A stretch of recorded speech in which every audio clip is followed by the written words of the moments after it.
Imagina esto. Si alguien dijera que la televisión nació de un disco con agujeros, un muñeco chamuscado y una guerra de patentes, parecería el comienzo de una broma extraña. Sin embargo, esa combinación improbable es exactamente el origen de una de las tecnologías más influyentes de la historia humana. Y hay un detalle aún más inquietante. En 1950, el organismo regulador de Estados Unidos estuvo a punto de imponer un sistema de color que habría vuelto obsoletos millones de televisores de la noche a la mañana. No es una leyenda urbana. El episodio está documentado en expedientes judiciales, informes técnicos y debates regulatorios que marcaron el rumbo de la industria. Hoy, décadas después, la televisión ha evolucionado hasta algo que sus inventores jamás imaginaron. Ya no es solo un dispositivo que transmite imágenes. En muchos casos, también observa, registra y aprende de quienes la miran. Para entender cómo llegamos aquí, hay que retroceder a un tiempo en el que ver a distancia era literalmente ciencia ficción. Antes de que existiera la televisión, la información viajaba con retraso. Las noticias llegaban por el periódico al día siguiente. Las voces podían cruzar continentes gracias a la radio, pero las imágenes seguían atrapadas en el lugar donde ocurrían. A finales del siglo XIX surgió una obsesión entre ingenieros y científicos.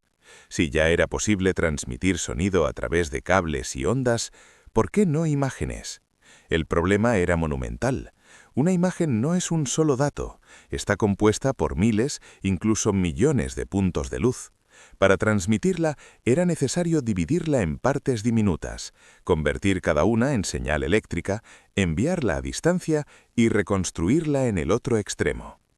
La primera solución que alguien propuso no era digital ni electrónica, era completamente mecánica y, vista hoy, parece casi absurda. En 1884, un estudiante alemán llamado Paul Nipkow presentó una idea que cambiaría la historia. Diseñó un disco metálico con una serie de pequeños agujeros dispuestos en espiral. Al girar frente a una imagen, cada agujero escaneaba una franja distinta. El resultado era una secuencia de líneas que podía transformarse en señal eléctrica. Era, en esencia, el primer sistema para leer una imagen línea por línea, el principio fundamental de la televisión. La historia tiene un detalle curioso. Nipkow era tan pobre que no podía pagar los costos de su patente. Según relatos de la época, fue su novia quien cubrió la cuota que permitió registrar el invento. Sin ese pequeño gesto, tal vez la televisión habría tomado otro camino. El documento se titulaba Electric Telescope. Ese nombre revela algo importante. El sueño original no era entretenimiento, era poder ver a distancia. Décadas más tarde, el régimen nazi convertiría a Nipkow en un símbolo propagandístico y bautizaría una estación de televisión con su apellido. Pero el propio Nipkow nunca llegó a construir un sistema funcional. Había dejado la receta, faltaba quien preparara el plato.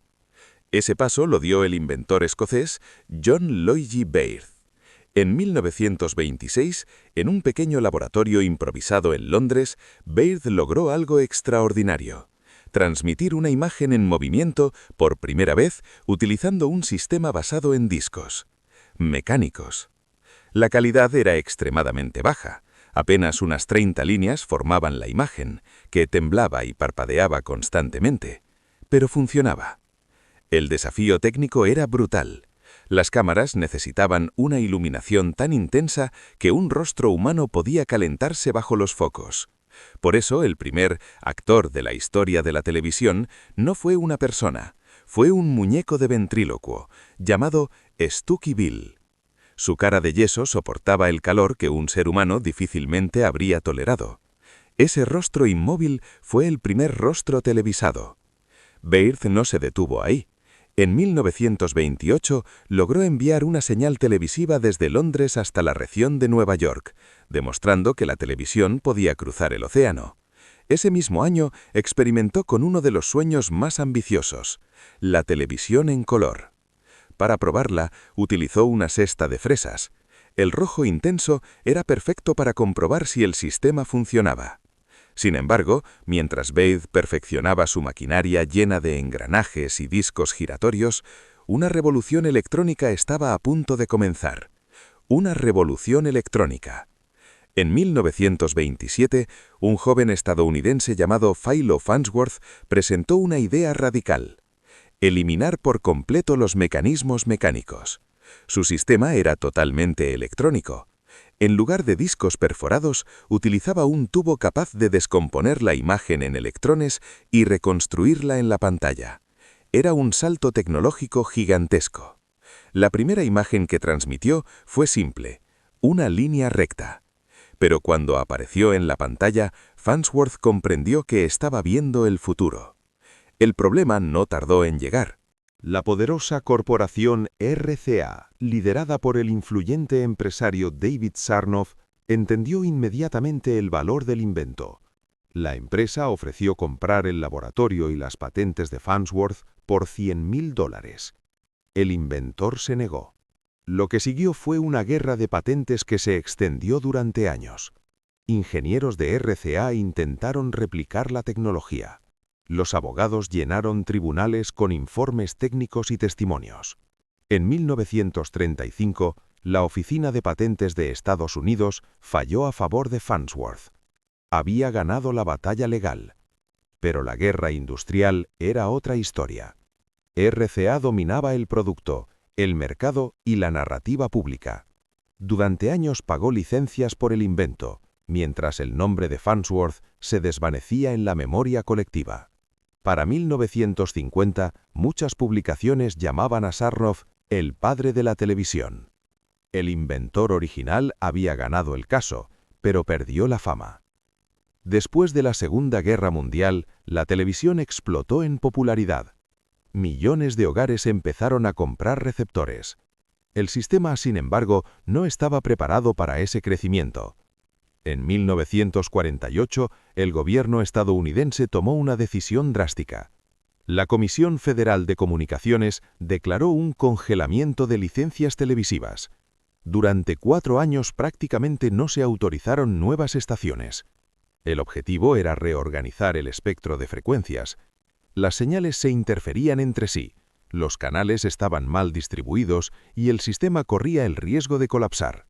El congelamiento duró hasta 1952. Cuando finalmente terminó, el mapa televisivo había cambiado por completo. Se añadieron nuevas bandas de frecuencia y se abrió la puerta a decenas de canales adicionales. Pero mientras el sistema apenas recuperaba estabilidad, una nueva batalla estaba a punto de comenzar. Una batalla por el color. A finales de los años 40, varias compañías competían por desarrollar televisión a color.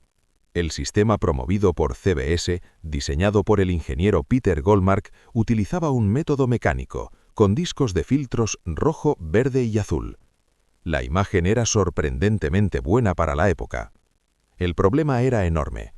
Ese sistema no era compatible con los televisores en blanco y negro que ya estaban en millones de hogares. Si se adoptaba como estándar, todos esos aparatos quedarían obsoletos. La FCC inicialmente apoyó la propuesta de CBS. Las empresas rivales, especialmente RCA y NBC, respondieron con demandas, campañas mediáticas y presión política. El debate se volvió tan intenso que llegó hasta la Corte Suprema de Estados Unidos. Miles de páginas de evidencia técnica se acumularon en el proceso. Entonces ocurrió algo inesperado. En 1951, durante la Guerra de Corea, el gobierno estadounidense restringió la fabricación de televisores a color por razones industriales. Esa pausa cambió el destino de la tecnología. En 1953 se aprobó finalmente el sistema NTSC, desarrollado por RCA y otras compañías, que permitía transmitir color sin dejar obsoletos los televisores en blanco y negro. Fue una lección que la industria nunca olvidaría.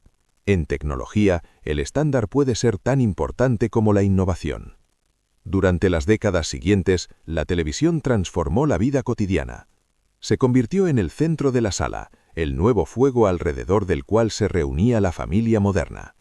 Cambió la política, la publicidad, el entretenimiento y hasta la arquitectura doméstica. Incluso el control remoto tiene una historia curiosa. Muchos creen que fue inventado por comodidad. En realidad, también era una forma de escapar a los anuncios. Las primeras versiones aparecieron en los años 50, primero con cables, luego con pistolas de luz y finalmente con ultrasonido. El famoso clic del mando no era un sonido artificial, era el golpe real de un pequeño mecanismo metálico. Con el tiempo, la televisión dejó de ser solo televisión. En 1964, investigadores de la Universidad de Illinois desarrollaron el primer panel de plasma para el sistema educativo Plato.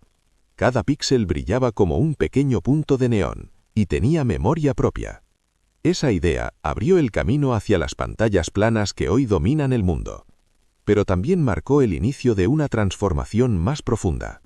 Las televisiones modernas ya no son simples receptores, son computadoras conectadas a Internet.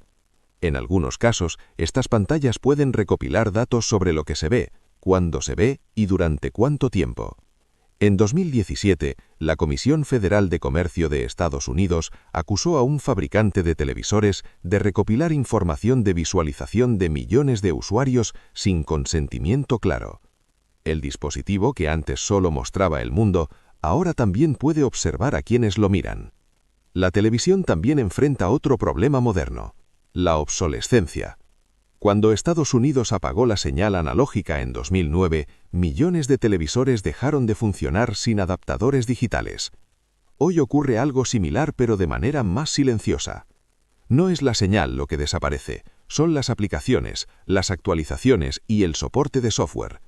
La pantalla sigue encendiéndose, pero las funciones desaparecen. Mientras tanto, el planeta acumula montañas crecientes de residuos electrónicos. En 2022, el mundo generó más de 60 millones de toneladas de basura tecnológica. Las autoridades europeas ya discuten normas de ecodiseño que obliguen a los fabricantes a ofrecer repuestos y actualizaciones durante más tiempo. La televisión, desde su nacimiento, siempre ha sido lo mismo: una promesa tecnológica acompañada de una lucha por controlarla. Una última ironía: si uno observa todo el recorrido, la historia resulta casi surrealista. Todo empezó con un disco pagado por una novia. Continuó con un muñeco iluminado bajo focos abrasivos. Pasó por tribunales, guerras industriales y regulaciones gubernamentales que casi volvieron inútiles millones de aparatos. Y hoy, más de un siglo después, la televisión ha completado un círculo extraño. Por primera vez en la historia, el televisor ya no solo refleja el mundo que ocurre frente a él, también puede reflejar a quien lo está mirando. La pregunta ya no es ¿qué veremos mañana en la pantalla? La pregunta real es mucho más inquietante: ¿quién está viendo a quién?